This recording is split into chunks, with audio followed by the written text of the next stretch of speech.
नमस्कार।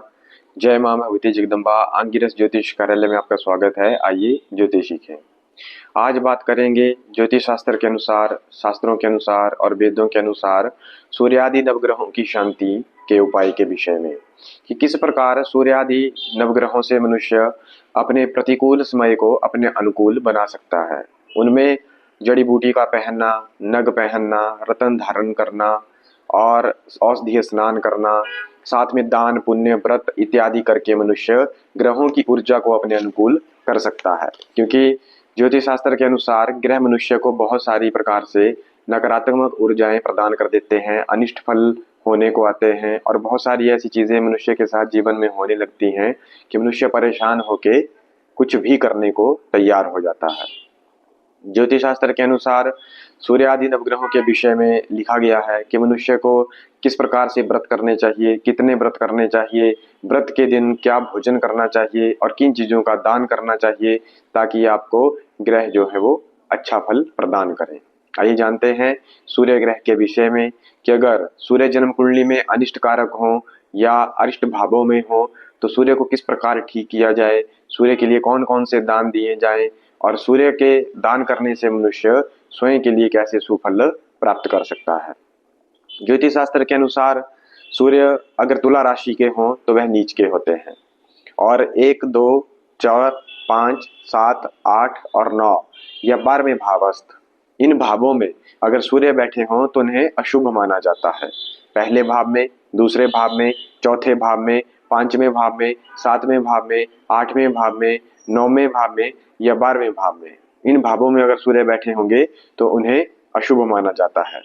जन्म कुंडली अथवा बरस कुंडली में सूर्य अशुभकारी हो तो निम्नलिखित किसी भी एक मंत्र का 7,000 से लेकर 1.25 की जंग की संख्या में मनुष्य को जाप करना चाहिए।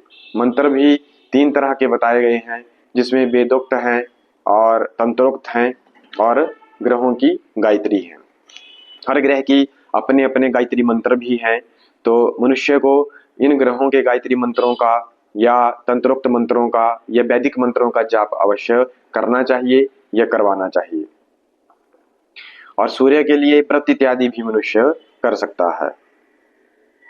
शुक्ल पक्षीय रविवार अर्थात शुक्ल पक्ष के रविवार से यह कार्य प्रारंभ करना चाहिए या शुक्ल पक्ष के रविवार को ही करना चाहिए।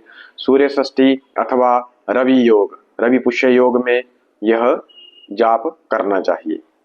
पाठ प्रारंभ करने से पूर्व लाल पुष्प अक्षत, लाल पुष्प, चावल, नैवेद्य, गुड़ इत्यादि का गंगा जल लेकर पाठ और संकल्प इत्यादि करना चाहिए। क्योंकि बिना संकल्प के किया गया कार्य कभी भी पूर्ण नहीं होता और उस संकल्प में अगर ज्यादा ना हो तो अपने क्षेत्र का, अपने गोत्र का, अपने नाम का और अपने स्थान का, उस इष्ट दिन का, जिस दिन यह कार्य कर रहे हैं उस दिन का वर्णन अवश्य करना चाहिए। क्योंकि संकल्प के बिना किया गया कार्य अधूरा रहता है। तो संकल्प अवश्य करें और संकल्प के अनुसार ही मनुष्य यह जप पाठ इत्यादि करें।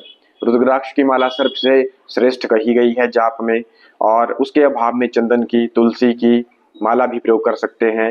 विधि पूर्वक सूर्य उपासना में पदोन्नति, आत्मशक्ति, तेजोबल, राज्य की तरफ से प्रतिष्ठा एवं आरोग्य की प्राप्ति मनुष्य को होती है।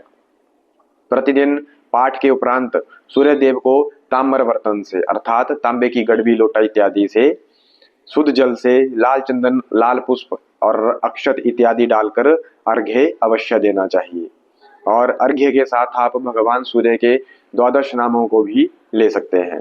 तद उपरांत, उसके उपरांत गायत्री मंत्र जपने का विधान कहा गया है। सूर्य गायत्री का जाप करें। इस प्रकार सूर्य के लिए मनुष्य को प्रयोग करना चाहिए ताकि सूर्य आपकी जन्म कुंडली में अगर अनिष्ट फल प्रदान कर रहे हो तो वह सुफल प्रदान करें। और पुराणों के अनुसार सूर्य के जो नमस्कार मंत्र हैं उसमें जपा कुसुमम संकासम कश्यपेयम महाद्युतिम तमो अरिम सर्व पाप घनम प्रणतो अस्मि दिवाकरम, इस प्रकार कहा गया है कि हे दिवाकर, हम आपको प्रणाम कर रहे हैं। और तंत्रक तो जो बीज मंत्र है वह ओम हराम हरीम ह्रौम सह सूर्याय नमः, यह तंत्रोक्त बीज मंत्र है। और सूर्य अर्घ्य में ओम एहि सूर्य सहस्रासो तेजो राशि जगतपते अनुकंप्याम मां भक्त्याम गृहण अर्घ्यम दिवाकर, इस प्रकार सूर्य को इस मंत्र से अर्घ्य दे सकते हैं, या ओम घृणी सूर्याय नमः इस मंत्र से अर्घ्य सूर्य भगवान को प्रदान कर सकते हैं। अगर यह भी ना हो सके तो केवल मात्र ओम सूर्याय नमः मंत्र से ही आप सूर्य भगवान को जल प्रदान कर सकते हैं। भगवान सूर्य की जो गायत्री मंत्र कहा गया है उसमें ओम आदित्याय विद्महे भास्कराय धीमहि तन्नो भानु प्रचोदयात, यह सूर्य भगवान की गायत्री है, गायत्री मंत्र है। विधि पूर्वक रविवार के दिन व्रत इत्यादि करके इस गायत्री मंत्र का जाप करना चाहिए। सूर्यमणि या माणिक्य धारण करना चाहिए और औषधीय स्नान में मनुष्य को मैनशिल, इलायची, छोटी इलायची, देवदारू, केसर, खस और कनेर आदि लाल पुष्प, कनेर के लाल पुष्प एवं गंगा जल तथा विधिवत निर्मित सूर्य यंत्र धारण करके ही मनुष्य को स्नान करना चाहिए।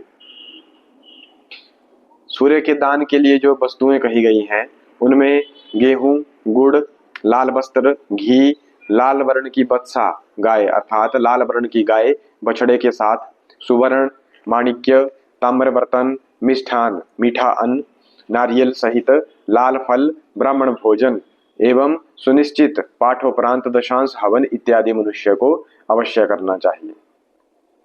और साथ में अगर मनुष्य को कुछ उपाय करने हो कि जिनसे सूर्य की शांति हो सके, अगर यह बहुत बड़े उपाय ना कर पाए तो छोटे उपाय भी मनुष्य कर सकता है, जिनमें तांबे की अंगूठी में माणिक्य अथवा विधिवत तैयार करवाया हुआ सूर्य यंत्र ताम्र पात्र पर अंकित करके मनुष्य धारण कर सकता है। अगर यह सब ना हो तो केवल मात्र भोजपत्र के ऊपर ही सूर्य यंत्र को धारण कर सकते हैं, भोजपत्र के ऊपर लिखकर सूर्य यंत्र को गले में धारण कर सकते हैं। खाना खाते समय और तांबे के चम्मच का प्रयोग करना चाहिए। मनुष्य को अपना जब भोजन कर रहे हो उस समय सोने या तांबे का अर्थात या तो स्वर्ण का हो या तांबर का हो यह चम्मच का प्रयोग करना चाहिए। 11 रविवार तक सूर्य स्नान करना चाहिए। जन्म समय में वर्ष कुंडली में, अगर जन्म कुंडली में या वर्ष कुंडली में सूर्य अशुभ हो तो यह प्रयोग करना चाहिए। 108 रविवार तक प्रतिदिन नियमित रूप से ताम्र बर्तन में शुद्ध जल लाल चंदन मिलाकर सूर्य को अर्घ्य देकर सूर्य स्तोत्र का पाठ अवश्य करना चाहिए, यह शुभ फल प्रदान करता है। रविवार को नमक से परहेज रखें अर्थात रविवार को नमक ना खाएं, लवण रहित सदा भोजन करें, व्रत करें और 11 रविवार पर्यंत अर्थात 11 रविवार के बाद केवल दही और चावल का ही सेवन मनुष्य को करना चाहिए। जिन जातकों का सूर्य नीच का हो उन्हें कार्तिक महात्म या कार्तिक मास में जन्म लेने से कार्तिक मास की शांति अवश्य करवानी चाहिए और कार्तिक महात्म का नित्य पाठ करना चाहिए। तुलसी के पौधे पर दीपक प्रज्वलित करना चाहिए। इस प्रकार सूर्य की शांति के लिए मनुष्य को प्रयोग करने चाहिए। अब बात करते हैं सूर्य के व्रत के विषय में कि अगर सूर्य को ठीक करना हो जन्म कुंडली में कि सूर्य आपको अच्छा फल प्रदान करें तो व्रतों के विषय में भी कहा गया है। सूर्य के व्रत करने के लिए आपको शुक्ल पक्ष के ज्येष्ठ रविवार से यह व्रत करना होता है और आरंभ करके आपको कम से कम 30 व्रत करने हैं। रविवार के 30 व्रत करें, अगर 30 व्रत ना कर सकें तो फिर 12 व्रत करें और रोज केवल गेहूं की रोटी, घी और लाल खांड अर्थात लाल रंग की जो चीनी आती है के साथ गेहूं के साथ गुड़ के बने हुए पकवान, दलिया, हलवा, इलायची डालकर मनुष्य को दान करने चाहिए। यह सारी वस्तुएं अपने व्रत वाले दिन मनुष्य को दान करनी चाहिए और इन्हीं वस्तुओं के साथ मनुष्य को अपना व्रत भी खोलना चाहिए अर्थात दिन ढलने से पहले मनुष्य को मीठा भोजन करना चाहिए। उस दिन नमक बिल्कुल ना खाएं, जिस दिन आपने व्रत किया हो उस दिन नमक ना खाएं और लाल वस्त्र पहनकर भगवान सूर्य की पूजा अर्चना करनी चाहिए। आप लाल वस्त्र भी धारण कर सकते हैं। सूर्य को गंध, अक्षत, पुरक्त पुष्प, तुरबा युक्त अर्घ्य इत्यादि भी प्रदान कर सकते हैं। अपने मस्तक के ऊपर लाल चंदन का तिलक भी मनुष्य लगा सकता है और जब व्रत का अंतिम रविवार हो उस दिन हवन पूर्णाहुति के बाद ब्राह्मण को भोजन करवाएं। ऐसा करने से सूर्य का अशुभ फल समाप्त हो जाता है, मनुष्य के तेज की वृद्धि होती है, नेत्र रोग, चर्म रोग और अन्य शारीरिक रोग, सभी प्रकार के रोग मनुष्य के शांत हो जाते हैं। लाल वस्तुओं का उपयोग मनुष्य को अत्यधिक करना चाहिए, जैसे लाल चादर, लाल टावल, लाल तौलिया, तांबे की अंगूठी इत्यादि मनुष्य को धारण करने चाहिए। इस प्रकार सूर्य के लिए व्रत, नियम, जाप, होम और दान इत्यादि कहे गए हैं। अगर आपकी भी जन्म कुंडली में सूर्य अशुभ हैं और आपको अनिष्ट फल प्रदान कर रहे हैं, तो आप अवश्य इस प्रकार सूर्य के उपाय करें, आपको अवश्य ही लाभ मिलेगा और आप शुभ फल प्राप्त